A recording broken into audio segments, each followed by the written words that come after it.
Welcome to Classroom Management, Strategies, and Space. Get scholars talking, moving, and hooked every 20 minutes.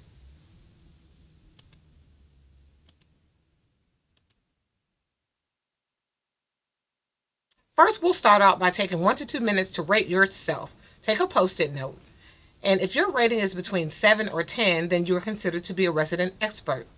On a scale of 1 to 10, rate your comfort level with classroom management strategies. Are you comfortable in the green zone, or are you really curious, meaning there's a lot to learn and a lot to be explored? You're in that red or orange zone. Please be prepared to share your rating. This will help the trainer to guide the learning experiences.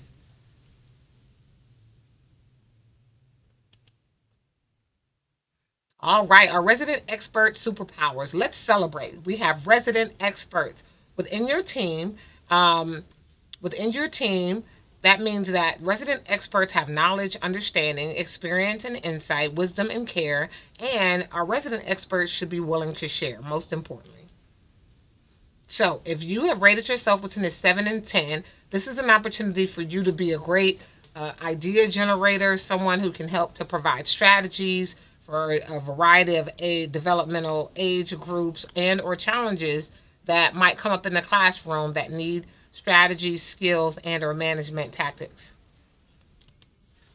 Our learning targets include how to establish clear expectations, routines, use of positive reinforcement, active engagement, and a positive learning space.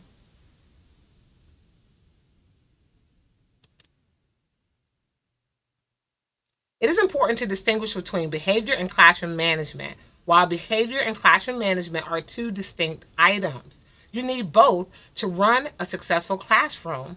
They support each other in building a learning community filled with scholars who make positive behavior choices.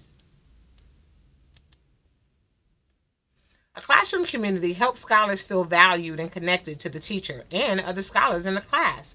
There are 5 ingredients required to facilitate solid classroom management plan. Place the following topic slash colors below in the sequential order. You have 2 minutes and be prepared to discuss and share why. Again, there are 5 ingredients required to facilitate solid classroom management. Place the following topics below and or color circles below in sequential order. You have 2 minutes. Be prepared to share and discuss your answer. Pause the video if you have more time, if you need more time. Which of these ingredients is vital to creating a solid classroom management strategy and positive classroom space that is welcoming, safe, and fosters belonging?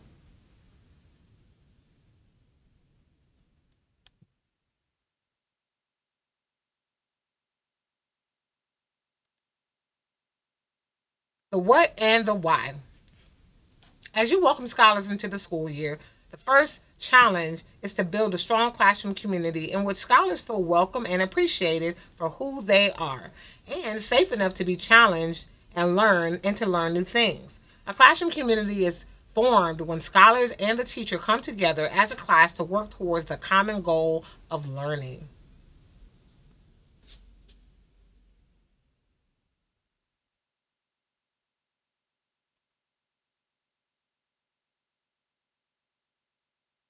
Classroom space configuration, it largely impacts the culture. Ask yourself, what does it look, feel, or sound like? A safe classroom configuration. Are scholars tripping over the desk? Are there loose cords in the way? Are scholars falling and tripping and trying to get over from their desk to a different area in the room? How safe is the classroom for each and every scholar? Close your eyes and imagine a classroom environment where all scholars feel safe, cared for, and treated with dignity and respect. Let's outline together or individually what that looks, feels, or sounds like. Let's do a popcorn share, which means that you just quickly popcorn and share your answer with the team.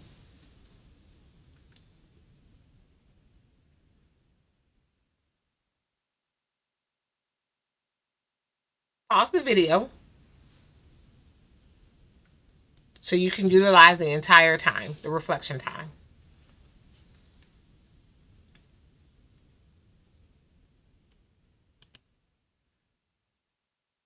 Now, we're going to utilize a choice board to really target our time today.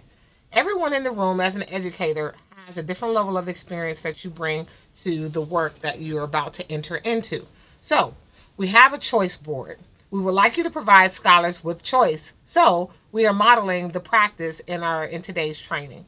As a team, we will pick 3 to 5 strategies to add to your professional toolkit.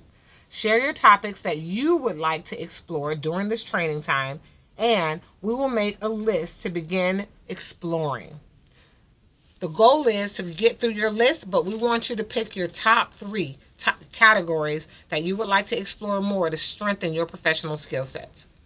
You'll notice that the topics include, but are not limited to, behavior expectations, teachers and scholars, setting clear expectations, developing clear and concise, class procedures and routines, behavior incentives, rewards, and positive reinforcements, behavior interventions, and redirection.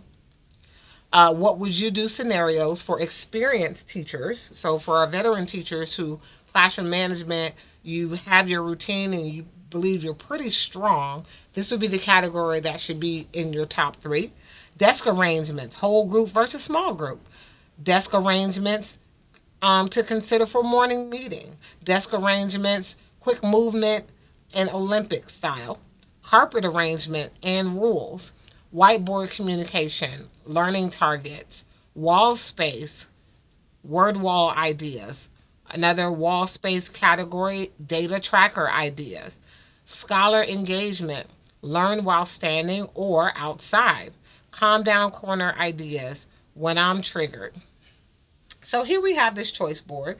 Go ahead and reveal uh, your top 3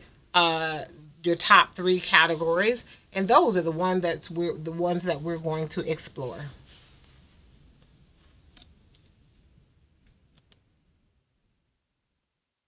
So we're going to start with veteran educator expectations. For our veteran educators, they're very experienced. So experienced educators typically have 5 or more years in the field of education and have reached a level of consistency, confidence, and have built a toolkit of effective strategies. Thank you in advance for being committed to growing and developing. And we look forward to hearing all of your ideas as to how you would handle some challenging personalities and or situations that might occur in the classroom. The first thing we want to remember is for veteran educators that we want to have a trauma-informed approach. So we must be committed to embodying this process. So let's remember to embody the practices and commit to maintaining high standards, thus helping our scholars thrive. So for example, this approach includes consistent agenda. Our scholars need to know what the agenda is, which is why we typically start with a morning meeting. That lets the scholars know what the agenda is for the day. It provides some excitement and anticipation for what they are going to learn and experience. But unpredictability is not the friend of traumatized scholars. They need control. They need to feel like they know what's ahead and what's coming. Private praise. Kids with low self-concept and social anxiety are particularly uncomfortable with public praise. So really it's important to have a variety of ways that you praise your scholars. Thumbs up or positive note, sticky note that you can just leave on the desk. But putting the public spotlight on them may not be the best idea for all of your scholars. So have differentiated ways of providing praise and positive feedback. Classroom design. Classes should be organized, not overstimulating. Use natural light and warm, neutral colors. And so for our veteran educators, again, let's go ahead and Google. Let's have a Google party where we Google image what you guys agree. Pull up on your phone and you can share, walk around the room and share what you believe a positive classroom design looks like and what's a non-example of that. Number 4, a 2-step transition. Make transitions more palatable. Go from recess to 2 minutes of coloring to spelling quiz. The intermediate scholars steps is to give non-compliant students behavioral momentum. So he's already sitting down, quiet, pen in hand. So the jump to spelling isn't as jarring. So in other words, this professional here is just saying that when it comes to transition, we want to help our scholars with those transitions. Help them know that there's a beginning and there's a middle and there's an end to that segment of learning, and help them to better transition. So our scholars need to clean up their spaces, right? So they're ready to come back and do math. So maybe we have to consider what the choreography of that day looks like and how we can better support our scholars. Number 5, safe classrooms. Holding regular meetings to encourage a positive class culture. So that's our morning meetings. That's where we talk about our feelings, we talk about real life issues, we take turns, we listen to one another, we have empathy and compassion for one another, and we're learning how to have these discussions. So we want to point out those examples and praise scholars who are able to do that. Calm down strategies. In morning meeting, we're showing you guys how to support box breathing and positive self-talk, self-reflection, writing some things down, how to get movement in the body. Number 7, teach empathy and listening skills. And so again, that all occurs through our class discussions. Teaching our scholars how to speak and have a certain amount of time to get their message out so that other people can have a turn to talk. Building relationships. So asking about what our scholars like, asking their opinions, helping them bond, recognizing their strengths, right? So to offset negative thinking, we want to point out the things that they're great at, right? You're good at being patient, things like that. Avoid confrontations. So again, for the scholar who's having a moment, they're having a PTSD moment, they're triggered, and they come at you and say, you're a horrible teacher. That's why you don't know what you're talking about. We don't match that energy. We match the calm that they need to begin to, because they're not healthy in that moment. And so because they're not healthy, we don't go to the unhealthy place as well. We model for them what to do. Number 11, ID signs of trauma. These are some identifiers, right? So all scholars, they're not going to respond to a traumatic experience the same. So some of them are going to reflect on that. We want to reflect on that. Some of our scholars are going to be extremely shy. That could be a trauma response. Disproportionate reactions to setbacks, extreme anger, excessive crying, clinginess, difficulty transitioning, forgetfulness, frequent complaints of feeling sick, difficulty focusing, lack of safety awareness, missing deadlines, apathy and lack of effort, perfectionist tendencies, physical and or verbal aggression. Wow. So when you think about how diverse trauma looks, we want to make sure that we don't have a one lens, and that we are putting all scholars under that scope and determining that they're not really traumatized because it doesn't look like what I believe trauma to look like. And then number 12, we want to encourage belongingness. Remember our class rules, right?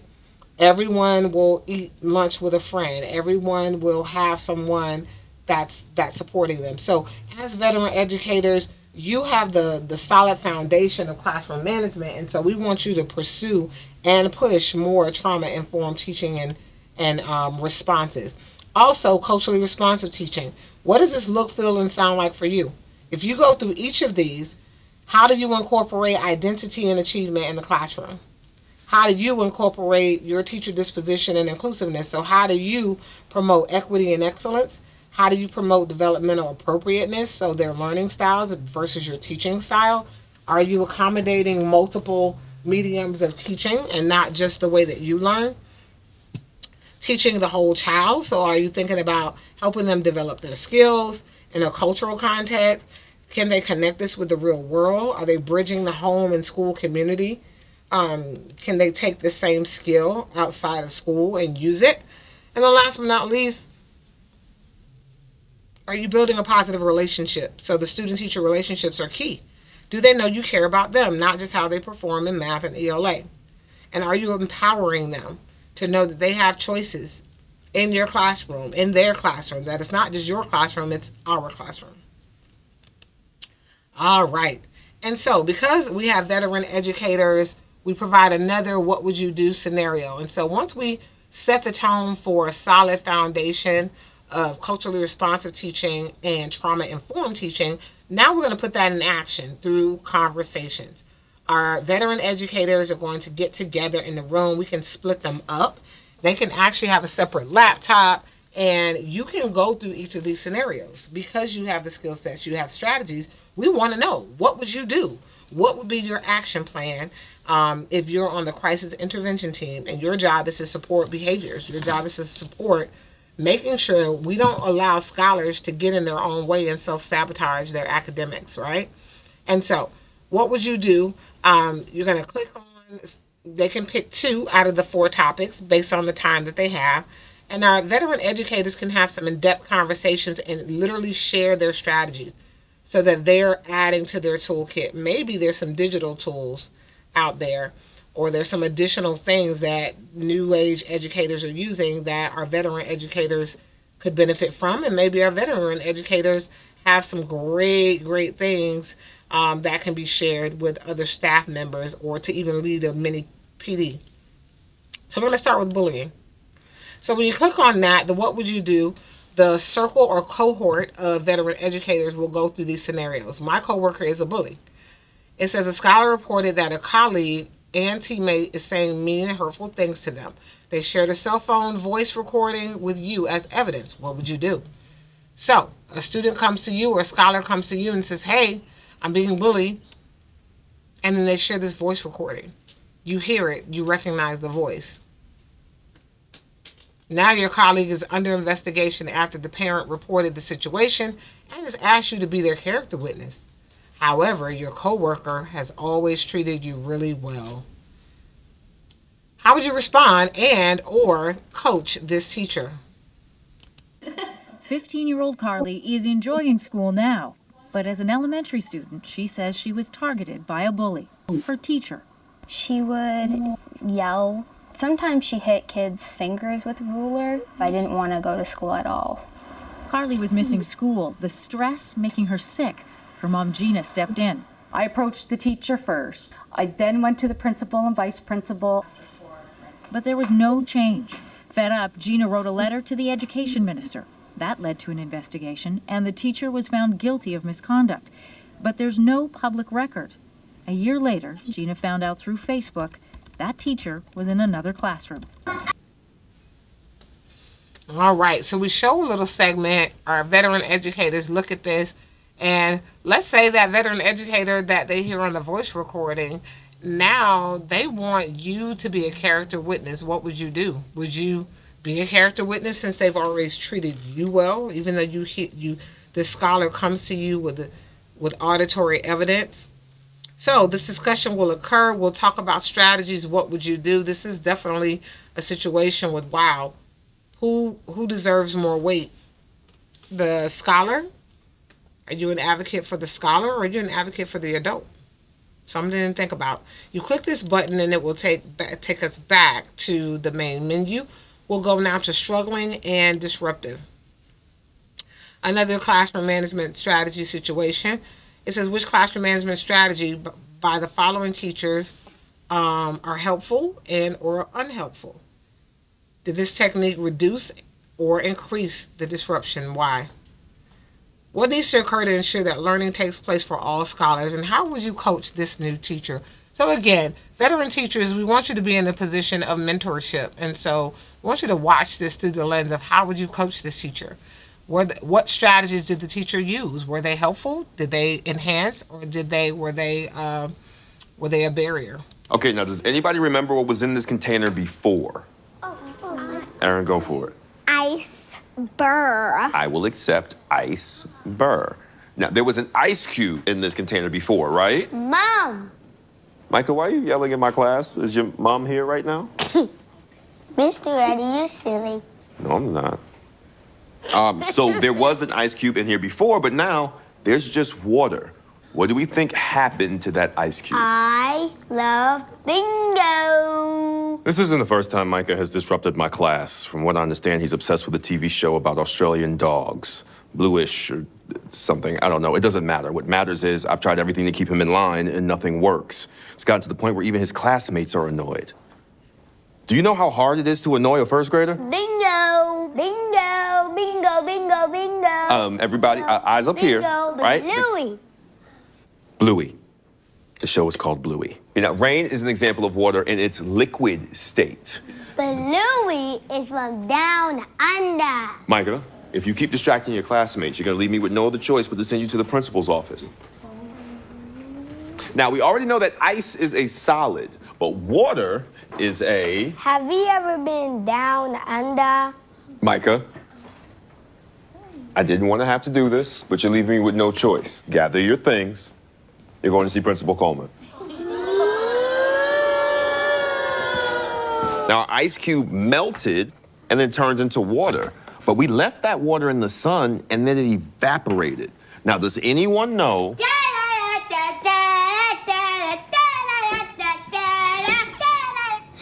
Bluey! Huh? What? What was that, Bluey? Uh-huh. Yeah. Bluey, he's so crazy. Bluey is so funny.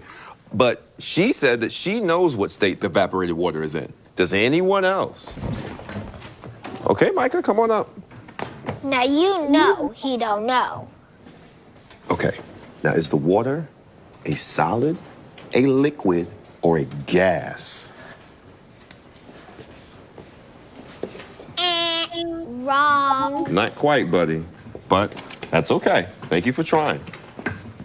Now, does anybody else want to give it a go?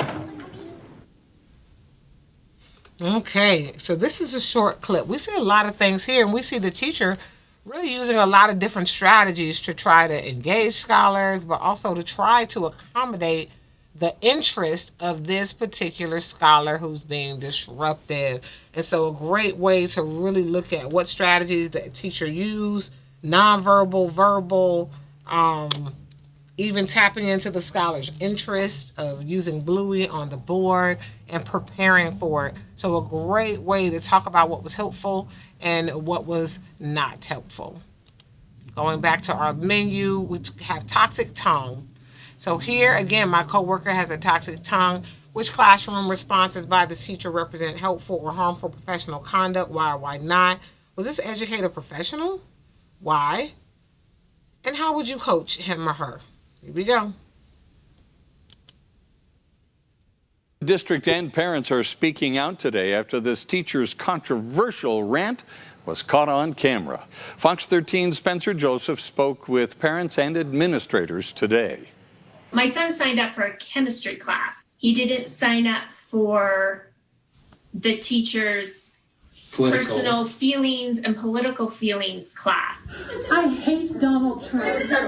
He's a sexual predator. He's a literal moron. Turn off the Fox News. These troubling moments in a chemistry classroom at Lehigh High School have resulted in a teacher identified as Leah Kenyon no longer having a job. I don't feel like that would be a safer environment for me. Zane Storms Jr. was in the classroom. He and his parents tell Fox 13 it all started when a student asked a question about pronouns and the LGBTQ community. Because I am the GSA faculty advisor. I love gay people. Well, I love that she protects them. Like, I support that 100%. But then she goes on to threaten students. If I hear you say a damn word against any of them, I will open a can, and I will make your life a living hell. Also, she goes on about saying how parents are stupid. Most of y'all parents are dumber than you. I'm going to say that out loud. Parents also telling us she has been known to do this. She did the similar things last year. She even told us, she went as far as said, pull him out of her class because this is how she will be all year long. At one point, the teacher even saying the school doesn't care what she says. Go tattle on me to the freaking admin. They don't give a crap. Obviously, we were as upset as anyone when we saw the video. Fox 13 spoke with Alpine School District Wednesday, who confirmed she is no longer an employee of the school. You're the problem with the world. Simply won't be tolerated. We expect all of our teachers to teach the core curriculum and stick to the core curriculum. But for parents and students like the Storms, this was the wrong way to kick off the start of a school year. In a way, she's trying to persuade me or trying to tell me what to believe and what to do. I feel like the people that should be doing that is my mom and my dad. That should be it. Fox 13 has reached out to the teacher in question, who has not gotten back to us. The district says they would not go any further into detail about what happened as a result of that investigation, just that that teacher no longer works at Lehigh High School. Spencer Joseph, Fox 13 News, Utah. Again, as veteran educators, it's important to really talk about professional conduct in the classroom, right? It's easy to get very comfortable with scholars, and it's very easy to come, especially older scholars, and to feel like there's this personal connection, but there is a line. And so utilize this time to really look at the reflection questions on the side and ask, was this professional behavior? How would you coach this teacher if this teacher was given a second chance? How would you coach them? What would the conversation be? We all need to be prepared to have difficult conversations, either with scholars, parents, and or even fellow colleagues. And so we want you to spend that time reflecting. And going back to our menu, what would you do menu? Gifted and disruptive. So you'll notice the bully and the toxic tongue, these all deal with adult related conflicts, right? What happens when adult behavior at the school level is a challenge, right? Adult to scholar, and then adult to an adult in response to how they engage the scholars. And then the struggle and disruptors was about a scholar, and now we're going to see another one, gifted and disruptive. Can a gifted scholar disrupt your classroom? And are you prepared for that? What strategies do you have? What strategies do you have when your fellow coworker is not being professional? You need strategies for both. So here we go. Which classroom management strategies by the following teacher were helpful and or unhelpful? Did these techniques reduce or increase the disruptions, and why? So let's take a look at this gifted and disruptive scholar. Courtney, come over here, hon. It's time for you to go with your very confident new teacher, Miss Teagues. Why don't you go get your stuff? My point is, maybe I'm not a bad teacher. Maybe you are. Okay. Courtney, I want you to go and be your wonderful self with Miss Teagues, okay? I have no doubt that you're going to have a great time in her class. All right. Have fun. Hi, I'm Janine. No, she's not Janine. Her name... My name is Janine Teagues. It's not Janine. Yes, it is. Courtney, one of the toughest students I've ever had. She's going to eat Janine alive. I pledge allegiance to the flag of the United States of Courtney, and to the Courtney for which it stands, one nation, under Courtney, indivisible, with Courtney and Courtney for all. So I'll just pause it right there so you can see, again, misbehaviors show up and they can look very different depending on the scholar.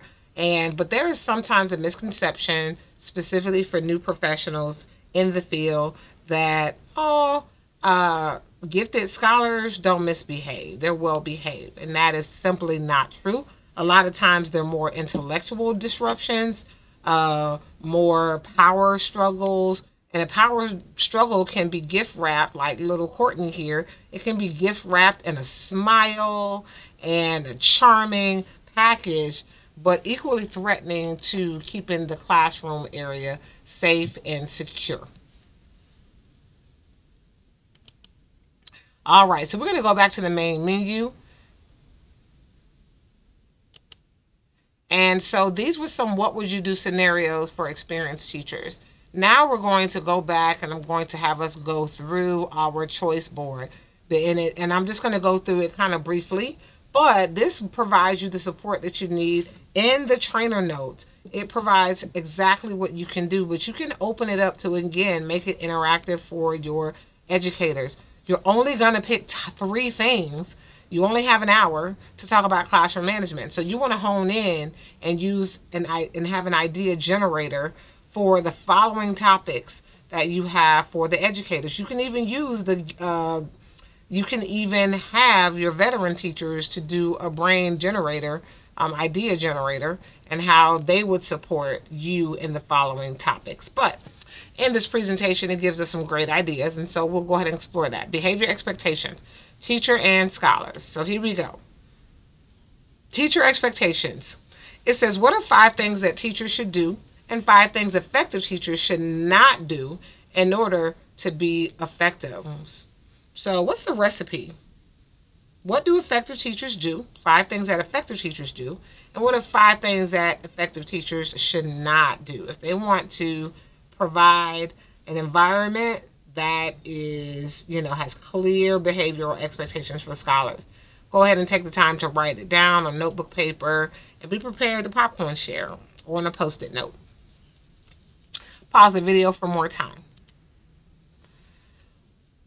An educator should be trustworthy, consistent, be supportive in words and in action, be a good listener, care about scholars' well-being, set a constructive example, meaning make sure you model and live out loud the behavior you expect from scholars. No, none of that do as I say, not as I do. Be able to relate to the scholars, so showing them that you have some things in common that they share. You're an adult, but you can have things in common with your scholars, no matter their age. Show interest in scholars' lives beyond school, right? Who are they when they're not at school? Help build scholars' self-esteem. So these are things that we absolutely should do. What educators should not do. Yell at scholars. This is huge. The louder your voice gets, it really just communicates to the scholar that you are not regulated, meaning that you're not in control of your voice, and that it's okay to yell. So if you're yelling, it's okay for me to yell. You can't tell me not to yell if you're yelling. So you lose that argument there. Ignore scholars that are in crisis. So if a scholar is having a bad moment and they're in crisis and you ignore them, you essentially are telling them you really don't care about what they're going through because they're just not ready to learn, or maybe they're inconveniencing you at this time. And so, sharing a relationship or personal problems via gossip. Be mindful of what you share with scholars. Again, they are scholars. They are not, your friends. And so you want to make sure you're mindful of that. Giving out personal information. So make sure you safeguard and protect scholar information. So be careful about mentioning names if you call home and you're mentioning a situation or conflict that happened in class. Don't mention the other scholar's name that was involved. So you want to make sure you safeguard scholar information. Judge the scholar's background or expressions. Judging the way that they dress, the way that they speak, the way that they the food that they enjoy or eat, because that can come as a personal attack and they can feel like you really don't like them because you don't understand them. Discuss one scholar's problems with another scholar. So just making sure that you're not exposing a scholar's private information and sharing that with another scholar. Teachers are responsible for the following: developing and maintaining a solid behavior and classroom management approach. When it comes to this, we have positive discipline and we have consistency. What should be sandwiched between the two of these? Let's explore that more. We have setting expectations, positive reinforcement, and behavioral interventions. So as you can see by the diagram, our behavior and classroom management approach is driven by positive discipline and consistency. They are definitely the guardrails of being able to accomplish this. Without consistency and a positive behavior approach, again, hence the word positive behavioral approach, educators will struggle to succeed in academic success. So again, old school approaches, negative use of verbiage such as don't, won't, stop running, stop doing this. All you're doing is planting in the brain the image of what it is that you're telling them not to do. So it is researched and studied. You use positive approaches because you want to embed over and over again and to really stamp and help it stick, to become sticky in their brain, the images of the desired behavior, desired outcome. So you'll start by setting clear and meaningful expectations for your scholars and you'll cluster that on day one, and then you'll maintain the expectations by utilizing positive reinforcement and behavioral incentives to ensure that these expectations are met. And they're verbal, nonverbal approaches to this process. And so we want to make sure that we are considering and keeping all of this in mind. Now, according to Charlotte Danielson and the Danielson Group, according to the framework of effective teaching and all of the many years of viewing classrooms and collecting data and data and information, it says, in order to properly serve scholars, highly effective teachers are committed to engaging in reflective practice. So what that means is we take ownership. We take ownership of our actions and inactions, right? Not blaming, denying, deflecting, delaying, and debating when issues surface. We want to own our behavior. What am I doing that is positively contributing to the management of the behaviors and the classrooms? What do I need to do differently, right? Effective teachers properly document scholar progress. So we are responsible for doing that. What is helping scholars to shape their behavior and to get those positive outcomes? What is contributing to that not occurring? So we don't blame the scholars and say, well, they're the problem. We want to be reflective. So we want to actively engage families and the surrounding community in the success of the academic progress. We want to positively contribute to the school community, the culture. We want to grow and develop professionally, and we want to act in service of scholars. So to do that, we can look at this chart here that's provided. So in Domain 4, she has what she calls principled teaching. And to be a principled teacher, it says you engage in reflective practice. You document scholar progress. All of those things that were just mentioned.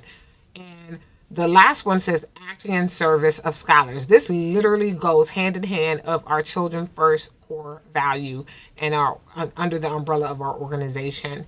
So acting in service of scholars. And when we look at what that looks like, what does a distinguished teacher do to do that? It's the teacher is a leader in the school in defining, modeling, and upholding high standards of ethical practice and wise decision making that prioritize the needs of all students, especially those who have been marginalized or underserved. So we don't blame scholars for, again, things that are outside of their circle of control. We empower them, we teach them, we help them and support them in their processes. And then we have the critical attributes that really breaks that down. What does that look, feel, or sound like even more?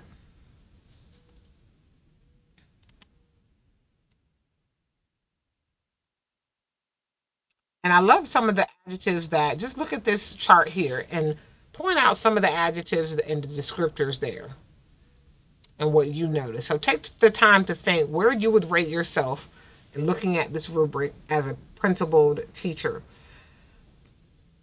Because our scholars definitely, they're going to see if your behavior, if it aligns with your expectations. Do you have higher expectations for them than you do for yourself? And that is a key recipe or an ingredient for them to lose that respect. So scholar expectations. Scholars appreciate and value being asked to contribute to the classroom and behavior expectations. So most veteran teachers and or effective teachers, they allow scholars to set the expectations by establishing a maximum of 7 class rules. They have conversations about what respect is, what is it not, what does it not look, feel, or sound like. And it is during these intimate class discussions that really support that. So what are our core values? And just here I've placed the PLA core values here. Scholars first, respect, determination, continuous improvement, and gratitude. So these are very clear for anyone in our organization. They know the expectations to operate with respect, determination, scholars first, continuous improvement, gratitude. All of these things are who we say we are, and our actions should align with that. So we can absolutely operate in the same way when we're thinking about our scholars. So this concludes the class on management menu and making sure we have strategies that align with that. So we just went through behavioral expectations for teachers and scholars, and Now we're going to go to the clear expectations and developing clear and concise. So now, how do we have clear expectations? So how do we establish that? So this is a simple brave space agreement. The teacher may ask the scholars to 1, define what respect looks, feels, or sounds like as a class. 2, identify their pet peeves. And 3, lastly, create a brave space community agreement that separates the above the line behavior from the below the line behavior. This process will help scholars to understand that in order to be respected, you must first give the gift of respect, as we have defined in our school community. And so this might be a list that's generated with scholars, right? But this is good to talk about. Are they above the line, or are they behaving below the line? Okay. And for some scholars, that's easy for them to distinguish, to draw that line. Hey, you're crossing the boundary.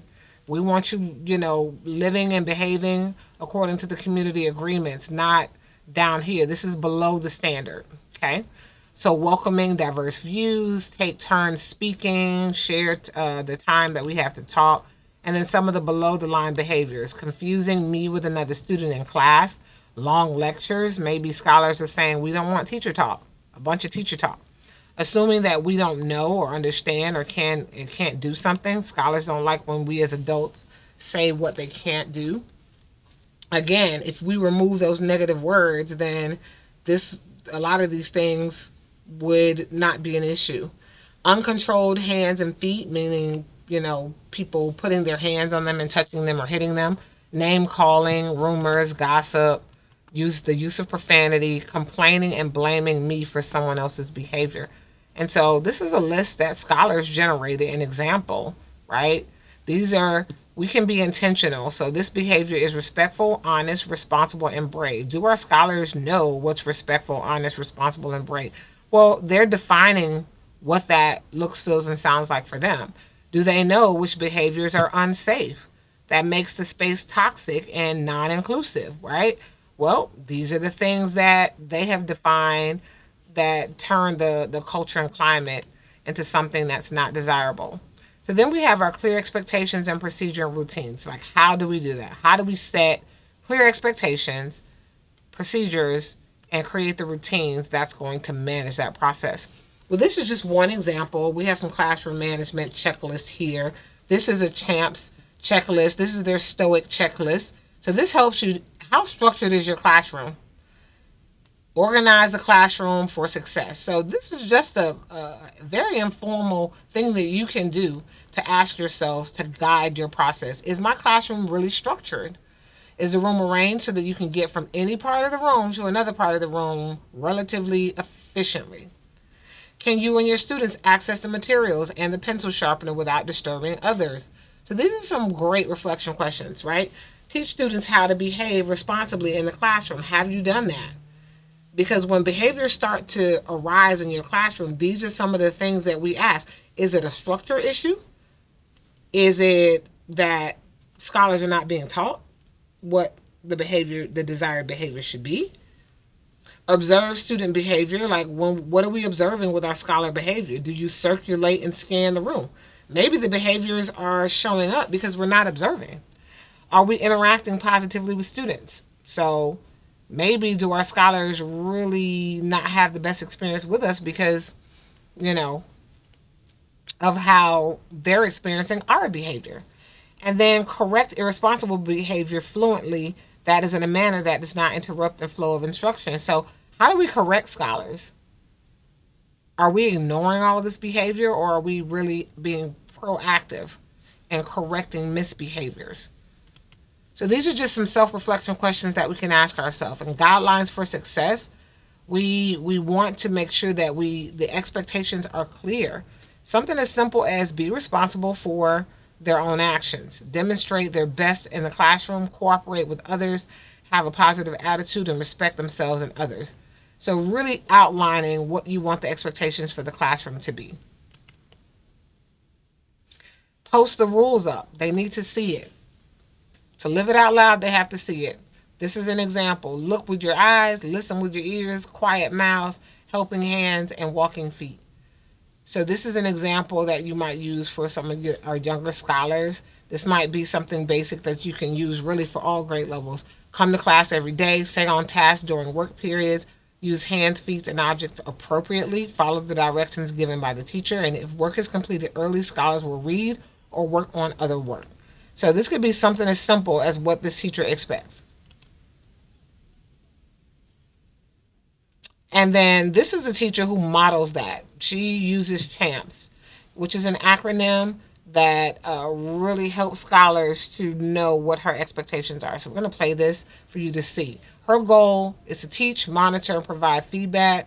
And what do you notice and what do you wonder about how she's establishing clear expectations? The students repeat her expectations. When you need help, what will you do? And our activity, is it going to be whole group? We're doing it all together. Are you going to be walking around? Is there movement? No. How do I know you're participating? Listening, thinking, and responding. And when I need your... The students now know exactly what the teacher expects of them. So short and sweet. She uses the CHAMPS acronym, and scholars are able to really know what the expectations are when she's getting ready to probably go into some small group instruction. So this is an example of a CHAMPS script.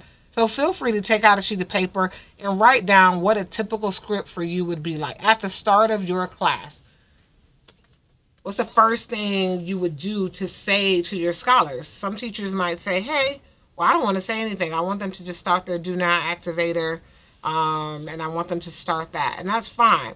But sometimes you do need to give them a verbal prompt, right? Let's say the first time you speak to scholars, you might say, greetings class, please complete the do not activator. That's the activity. So I'm going out of order, right? But you might start with what they're supposed to be working on, okay? And then the conversation level is what? So if this was middle school, I absolutely would start with the activity. Greetings class, I would either ask questions or use this as a statement. Hey, greetings class, please complete the do not activator activity. The conversation level is 0. Or I would ask questions. Hey, what activity should you be working on right now? They'll say the do not activity. I say, what's the conversation level? And they'll say 0. If you need help, what do? They'll say raise your hand and wait for the teacher. Okay. What about movement? Oh, there's 0 movement during our do not activators. Okay. All right. What participation? Oh, this is individual work. What does success look, feel, or sound like? We know that we have to complete the assignment in less than 5 minutes because they only get 5 minutes on the timer, and they need to score 4 out of 5 points. So they know that the goal is they should have 4 out of 5 correct. The teacher's looking for accuracy. That's what success looks like. So you take 60 seconds, pause the video, and write a script for at least one of your classroom routines. So maybe it's the start of your math lesson or your ELA message. How would you give scholars, how would you verbally communicate your expectations? Or what would you do to post your expectations to make it clear? And that concludes this section on classroom. We're going back to the classroom management menu. Now we have class procedures and routines. A procedure becomes a routine in 3 steps. 1, you got to teach by stating, explaining, modeling, and demonstrating the procedure. 2, you have to practice by having scholars rehearse the procedure. And 3, you want to reteach, practice, and reinforce the procedure until it becomes a routine. Again, typically it takes us 21 times to do something before it becomes a habit. So, but before it becomes a habit, you know, it definitely has to become we have to have a solid procedure that tells us what to do, how to do it, before it can become that routine. And so a lot of times people say, well, do I really need to teach this stuff? Like, why is this not just, normal for the scholars? Well, it's not. Anything we expect, we need to be prepared to teach. And so with that in mind, tell me and I forget, teach me and I remember, involve me and I learn. So popular quote by Benjamin Franklin, and we want to remember that. Involve the scholars and they will learn it. If you just tell them, well, I told them that, telling someone something, okay, they might forget. You teach them, they'll remember it. But when you involve them and they have to demonstrate, then that's when they learn. This literally is the education cycle. Okay? We give them the information. Okay, they might be able to recall it, maybe, right? But then when you teach them, that means they have understanding. But when you involve them, they can demonstrate it. They have that practical application. So you will need procedures for the following things. All of these are important: to enter and exit the room, backpacks, materials, morning meeting, morning routines. How do they turn in work? How do they have restroom and water breaks, walking in the hallways? How do they ask a question, sharpen their pencil? These are all things. If you want to know what your culture and climate is in your classroom, do your scholars know the routines? Do they know what the hidden curriculum is and how they are to navigate these things? If they can't answer the questions, and just ask them, hey, how do you guys enter and exit the classroom? What's the appropriate way to do that?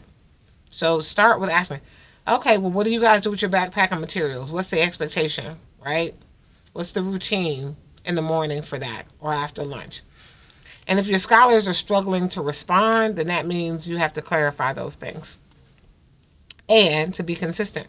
So take 60 seconds and identify which of these 11 you will need to be intentional in writing procedures for and why. Pause the video if you need more time.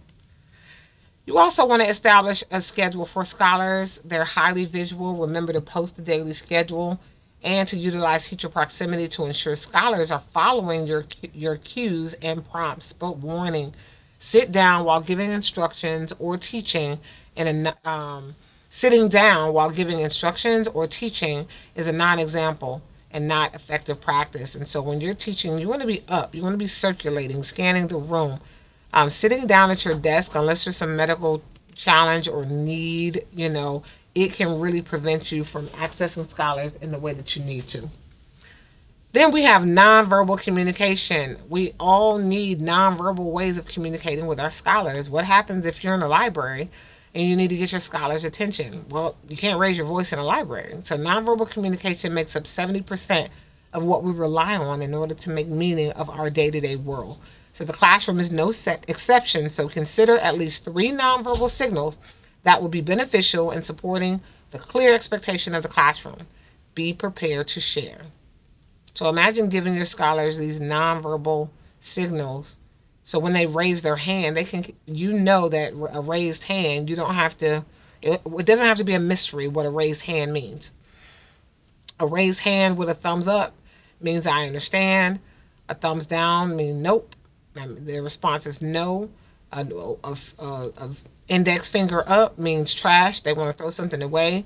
A 0 in sign language here represents they're finished. All 5 fingers up means they have a question. 2 fingers up represents may I have a pencil or something to write with. Thumb out meaning they're waiting. Me too. Okay. Restroom, when they cross the fingers, they have to go to the restroom. Water is 3 hands, and then tissue is 4 hands. So these are some great nonverbal communicators. So which 3 signals would support a solid running classroom and limit distractions? Scholars need help to know how to communicate nonverbally, and these are some great signals. Some other things that would support lining up. How do they line up? What is that procedure? They wait for your group to be called. It's maybe table the blue group or the red group. Go ahead and line up. So they line up by group. Do they know that you expect them to push their chairs in and make sure their desks are clean and prepared for the next transition? Line up alphabetically. Face forward. Are the boys and the girls in the same line? Where are their hands supposed to be? Do they face forward? Are their arms supposed to be down by their side? Are their voices on or off? Do they have to line up quietly with their voices off? So these are just some examples of what to keep in mind. So which procedures would you add or change and keep, or why? Then we have voice levels, right? Discussing the diverse voice levels are huge. Culturally, each of us use or probably grew up in a home where the adults set the tone for which voice level was the most appropriate. Some scholars are more sensitive to adults raising their voice than others. Specifically, scholars from low socioeconomic backgrounds and or who have experienced extreme traumatic circumstances. We want to look at this chart, right? And think about how you would teach this chart to the scholars. Do your scholars know how to turn their voice completely off? Okay, maybe so. But do they know how to whisper? Best way to teach them how to whisper is to have them put their hands over their neck where their vocal cords are. Tell them to practice speaking without making their vocal cords vibrate. So the no vibrations. A level 2 is table talk, meaning only their partner sitting next to them should be able to hear what they're saying. The person shoulder to shoulder with them and the person right across from them. If anyone else can hear what they're saying, then they're talking too loud at a level 2. A level 3 is a strong speaker voice. That means they're speaking in a way where the entire class can hear them. A lot of times we'll have students that they have a very soft voice and they struggle to project. So their goal would be to work on their level 3 voice. And then a level 4 is an outside voice. It's field day. We're screaming, we're playing, we're having a good time, but it's the outside voice that can be louder. This is an example of morning routine. So looking at your previous notes, you want to include the 3 to 5 areas of procedures that you need to create.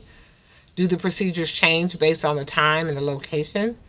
And look at the following morning procedures and add your own ideas.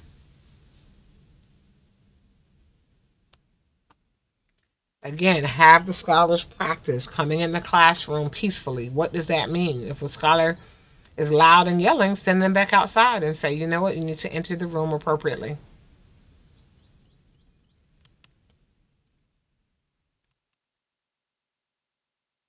Then we have the afternoon procedures. Again, have the scholar stand up, practice this, rehearse it. And then these are just some examples of secondary education, 6th through 12th grade, things that teachers have put together. Take a look to skim and scan these ideas and identify which ones really work for you.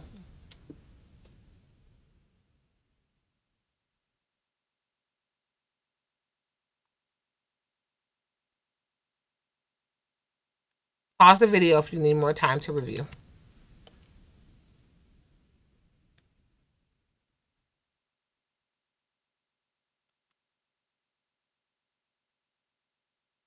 Some additional things that you can do to support classroom management is for our older scholars are absolutely identifying what your expectations are. Notice this trifold brochure. Classroom procedures, start class. Class begins when you enter the room. So this teacher lets them know that from when you enter the room, it's not social time. So if you're having conversations, have them in the hallway. But by the time you walk in the room, that teacher expects them to know that class has started. So quietly enter the room, go immediately to your assigned seats. So they have assigned seats. Place all items in the basket of your desk. Do not leave books and supplies on the floor. Read the assigned bell work and agenda. If a personal device is not being used, get your assigned computer from the cabinet, carry the computer with both hands, begin bell work immediately. This is really clear what this teacher wants. To start class, to end class, completing daily work, how they want the scholars to head their papers, right? No late work accepted. What's the procedure for taking a test? For making up their work, for sharpening pencils, throwing away trash, using computers, signaling for your attention.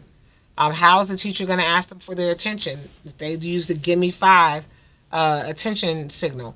Turning in papers, getting into groups, getting my help, and then supplies, and bring your own device. So my goodness, this teacher is pretty thorough in painting the picture of what they want their classroom to look, feel, or sound like. Additionally, here's a chart: beginning of class, use of materials, participation, turning in assignments, and absent work. So this teacher here too has identified and outlined what the procedures are, for example, turning in work.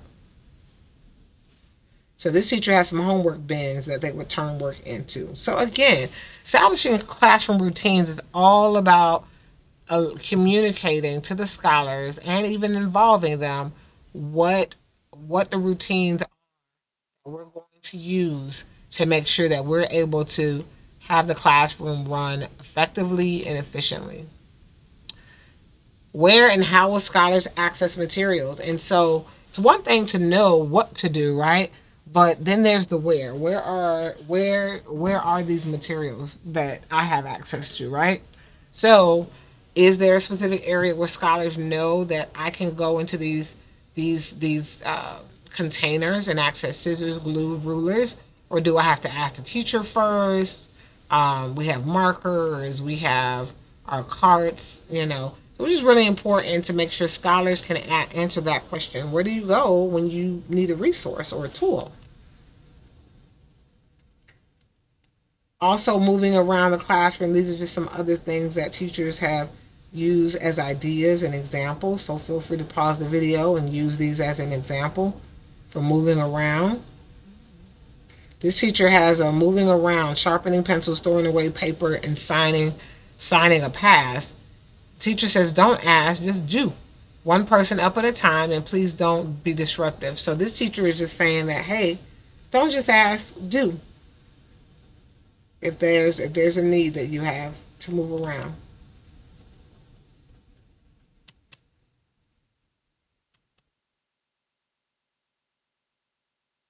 Then we have emergencies. During 911 situations where we have a fire drill, or if it's a real drill, right? You want to make sure that as a program manager, your program manager is aware, but you are also responsible for all of your scholars. So you want to make sure that in the event of an emergency, your scholars know how to exit the building safely. They line up, they follow you as a teacher. They move quickly and quietly outside, and you remain with your class at all times. These safety drills are huge in making sure that in the event, if it was a real emergency, that everyone remains safe. If there's a lockdown, same thing. You want to know, what are the lockdown procedures? Where do we go? What position do we take in the classroom? Do we stay in the desk? Do we sit on the floor? Are our backs up against the wall? All of these things are important. And your scholars, you having attention signals, getting everyone quiet, being able to move your entire class, and getting them to make sure that they're in a safe, they're protecting themselves in this environment is important. And so empowering them to know, hey, the goal is to be safe. And so we have to keep the noise level down. Same thing if it's severe weather, right? If we are not cultivating a classroom where your scholars are listening to you, they're responding to you, they know that, hey, this is happening right now, let's go, voices off, move. Like some of these weather related issues, we don't have a lot of time. A hurricane, we have time to plan for those things, right, and prepare. But sometimes a hailstorm can just happen, right? Or a lightning storm can happen, and there could result in fire catching. Tornado, you're only given minutes. And so notice the scholars here, how they are sheltered in their posture in the classroom. So do our scholars know the different routines, emergency routines, based on the weather that we are, that we're concerned about? And lastly, if a scholar's in crisis, a scholar is maybe upset, crying, throwing chairs or furniture, or something's really happening with a scholar, right? We want to make sure we know to remain calm. We want to isolate the person in the sense that if we can get the other scholars out of the room by saying, hey, line up. Okay, guys, all right. Our classmate needs some time, so we want you guys to line up. We're going to give them the space. The scholars need to be able to quickly line up and move out of that space, especially if it's not safe. Allow the silence. Keep it simple. Watch body language. Watch paraverbals, meaning your tone, your cadence, and then use reflective questions. And then that concludes our establishing classroom routines segment. Then we have behavior incentives, awards, and positive reinforcements. There is so much in this. I could go through every single example of classroom management, but it's really important for, we will keep an example of a lot of these ideas in the resources area of the course. But in order to go through the training as you would have experienced, pick your top 3 areas, And then once you pick those top 3 areas, you will be able to go and really focus on how you can support and strengthen your skill set in those areas.